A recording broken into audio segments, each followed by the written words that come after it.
জুতোটা দেয়। এরপরে আর একটা বের হয়েছে, তারা শুধু কোরআন মানে হাদিস মানে না, সেই গোষ্ঠীটাও এই মাদারীপুরে কাজ করতেছে। এরপরে আর একটা আছে, এরা আবার নতুন করে ইসলামের দাওয়াত দিতেছে, হিজবুত তাওহীদ। এই বাগের পাড় সহ এই মাদারীপুরের ইসলামী যুব সমাজ, এদের আমরা বসে থেকেছি চান্দারি মসজিদ মাদ্রাসায়। আপনারা অনেকেই বলতে পারেন হুজুর আবু আলিম, ওই যে যুবলীগের জাহিদ, ওই যে কাউন্সিলর, এদেরকে হুজুর এত পানপট্টি দেয় কেন? এরা এমন কি হয়ে গেল? এরা কিচ্ছু না, এরা ইসলামের একজন সৈনিক। আমরা ঘরে বসে থেকে এদেরকে পাঠিয়ে দিয়ে সেদিন আমরা ওখান থেকে টেনে হেসড়ে এই হিজবুত তাওহীদের নাপাক গোষ্ঠীদেরকে মাদারীপুর থেকে বিতাড়িত করে দিয়েছে। অনেকটা আপনারা জানেনও না, এই প্রতিলাপল্লী ভাঙ্গায় যেদিন ভাঙ্গা শুরু হয়েছে সেদিন আমরা হুজুররা সেখানে ছিলাম না, ভাঙতে আমরা হুজুররা যাই নাই।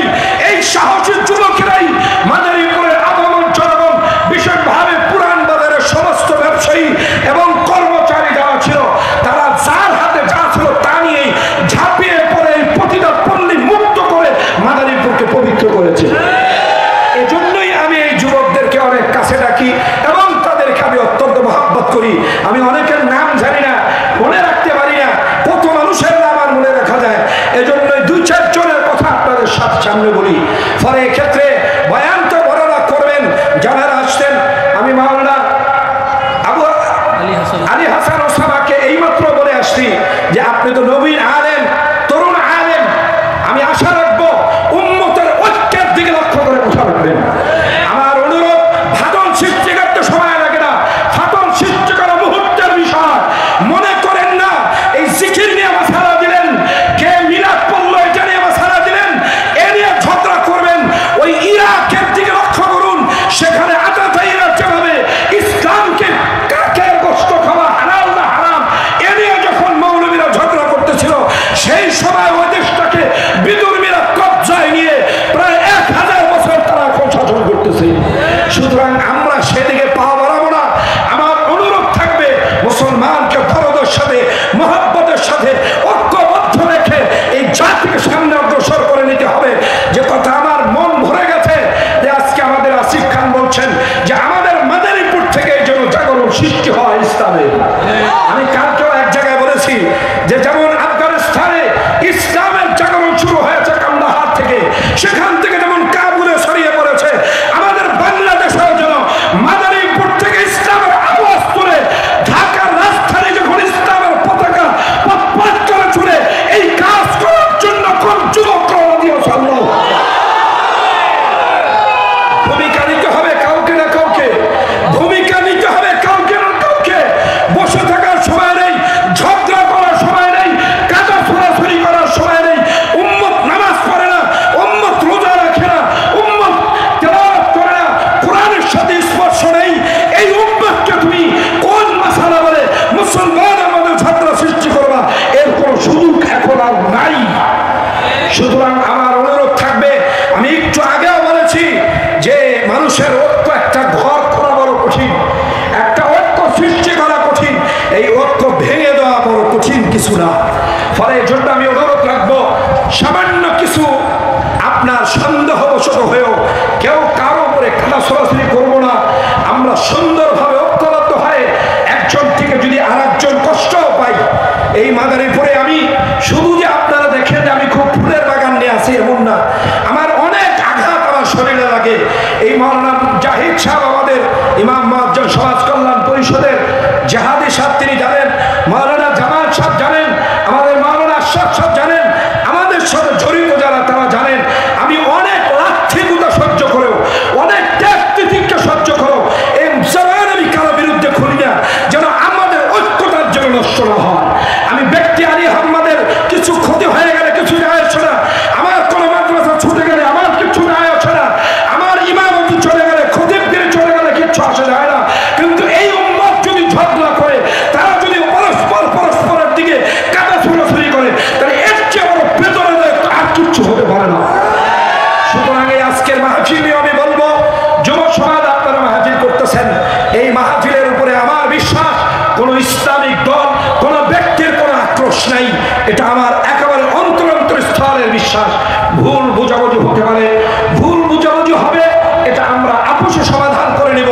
এটাই হলো ইসলামের শিক্ষা, এটাই হলো নবীর শিক্ষা। ফলে আমরা সবচেয়ে বড় যে জিনিসটা সামনে রাখবো সেটা হলো আমার দ্বীন, সেটা হলো আমার ইসলাম। কথা ঠিক না ঠিক?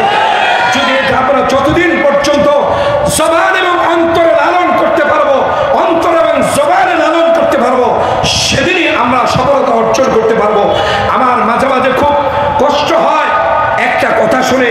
আমাদের দেশে একবার এই 1994-তে এদেশে সফর করছিলেন মাওলানা তারিক জামিল শাহ হাফিজাহুল্লাহ। উনি এদেশ সফর করে যাওয়ার পরে, বাংলাদেশ সফর করে যাওয়ার পরে উনি ওনার এই সফরের কারগুজারি উনি একটা রিপোর্ট পেশ করছেন। সেই রিপোর্টের মধ্যে বাংলাদেশের মানুষের আপনার আতিথেয়তা, মেহমানদারিত্বতা, অনেক কিছু তিনি প্রশংসা করছেন। লাস্টে উনি শেষ সময় একটু কথা আমাদেরকে ইঙ্গিত করে বলেছেন। উনি বিশ্ববরেণ্য আলেম, স্কলার আলেম, পৃথিবীর শ্রেষ্ঠ আলেমদের একজন।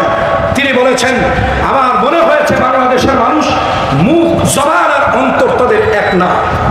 আমার খুব কষ্ট হয়েছে উনি এত ভালো কথা আমাদের জন্য বললেন, আর মাঝখান দিয়ে বলে গেলেন এতটুকু কথা যে আমার মনে হয় বাংলাদেশের মানুষের অন্তর আর জবান মনে হয় এক না। এই যে কথাটা বড় বেদনাদায়ক কথা, আমাদের হাজারো প্রশংসা এই সামান্য একটা কথা দ্বারা মেলান হয়ে যায় কিনা আমার একটা প্রশ্ন আসে। আপনাদের এই প্রশ্নটা আসে কিনা আমি জানি না, আসছে কিনা জানি না। কত বড় আশ্চর্য কথা যে আমার কাছে কেমন যেন মনে হয় এদের অন্তর আর জবান যেন কেমন এক না। আমি বলবো, আমি অন্তর থেকে যে কথা বলবো, জবানের জন্য আমার সেই অন্তরে যে কথাটা থাকে সেই কথাটাই যেন আমার জবান দিয়ে বের হয়। খুব ভালো করে মনে রাখা লাগবে, কাউকে পরোয়া করে কোনো লাভ নেই।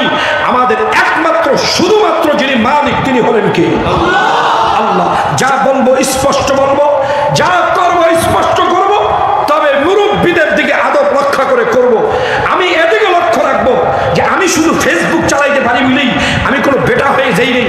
এই ফেসবুকের মধ্যে বড় বড় উলামায়ে কেরামদের বিভিন্ন বিষয় নিয়ে এমন ক্রিটিসাইজ করে যেটা নাকি আশ্চর্য লাগে যে বড় একজন আলেমও দুঃসাহস করে যে এই কথাটা তারা মুখে বলতে বা ফেসবুকে লিখতে। আপনি মনে করেন না এতটুকু লেখেই আপনি বড় কিছু হয়ে গেছেন। আপনি শুধু ইসলামের ঘরের মধ্যে আগুন জ্বালাইতে পারছেন, এর চেয়ে আর বড় কিছু করতে পারেন নাই। সুতরাং আপনি বন্ধু, আপনি ইসলামের বন্ধু না, আপনি ইসলামের বড় সবচেয়ে বড় চরম শত্রু। আল্লাহ আমাদেরকে আমার এই সংক্ষিপ্ত কথার থেকে কিছু মেসেজ আমি দিতে চেয়েছি, কিছু আমি ইশারা দিতে চাইছি। আমার বিশ্বাস যুব সমাজ, আপনারা উলামায়ে কেরাম, আপনারা ছাত্র তোলাবা যারা আছো, তোমরা সবাই তোমরা আমার এই মেসেজটা বুঝতে পারছো। কানা সরাসরি বন্ধ করো, তাকায় দেখো ইরাক, তাকায় দেখো ইসরায়েলের দিকে 35,000 নারী পুরুষকে সেখানে শহীদ করা হলো। এর মধ্যে 14,000 শিশুকে শহীদ করা হলো।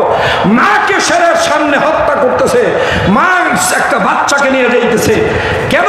একটাই কারণ, ওই ফিলিস্তিনের মারা তারা মুজাহিদ জন্ম দেয়, এজন্য ওই মাদেরকে হত্যা করতেছে। সারা বিশ্ব হলে খেলতেছে, আমাদের সাথে তামাশা করতেছে। ইউরোপ, আমেরিকা তারা তলে তলে অস্ত্র দিতেছে, আবার ওদিকটা তাদের ঘৃণা নিপন করতেছে। তাদের অস্ত্র দিয়েই আমাদের বাপুনদের বুকের উপর অস্ত্র মারতেছে। আর আমরা আজকে এখানে ফেসবুক নিয়ে আমাদের কানা ছড়াছড়ি করে বিচ্ছিন্ন করার চেষ্টা করছি। খোদার কসম, কিয়ামতের ময়দানে আল্লাহর কাঠগড়ায়, আসামির কাঠগড়ায় দাঁড়াতে হবে। রক্ষা পাওয়ার কোনো উপায় নাই। আল্লাহর কারখানা, আল্লাহর বিচারালয় তো অনেক দূরে। আরে এই দেশেই পাবা, বিচারের জন্য অপেক্ষা থাকো। বাংলাদেশও যারা আলেমদের না বুঝে শুনে, তুমি কি বুঝেছ? একজনের পক্ষ থেকে কথা শুনে তার কথার উপরেই তুমি ফেসবুকে একটা মন্তব্য লিখে দিলা। অথচ আল্লাহ রাসূল কি বলছিলেন? কাফা বিল মারই কাযিবান আইয়ু হাদিস বিকুল্লি মা সামিয়া। শোনা কথা বিশ্বাস করা, শোনা কথা আরেকজনের কাছে বর্ণনা করা, এর চেয়ে বড় মিথ্যাবাদী পৃথিবীতে দ্বিতীয় জন নাই। আল্লাহ রাসূল এটা বলছেন। ফলে তুমি একজন থেকে শুনলা যে উনি আপনাকে গালি দিছে, আর তুমিও আবার তার পিছনে গালি দেওয়া শুরু করলা যে যেহেতু তুমি চন্ডীপতি সাহেবের ভক্ত, এজন্য তোমার পীরকে গালি দিছে। তুমি কোনো তাহকিক না করে আবার উল্টা তার পীরকে গালি দিলা। এভাবেই যদি চলতে থাকে নিজেরা কাদা ছুরি করে শেষ করে ফেলবে। ভালো করে মনে রাখো, আমাদের পাশেও একটা ইসরায়েল আছে, ওই ইসরায়েলের নাম হলো ভারত। অপেক্ষা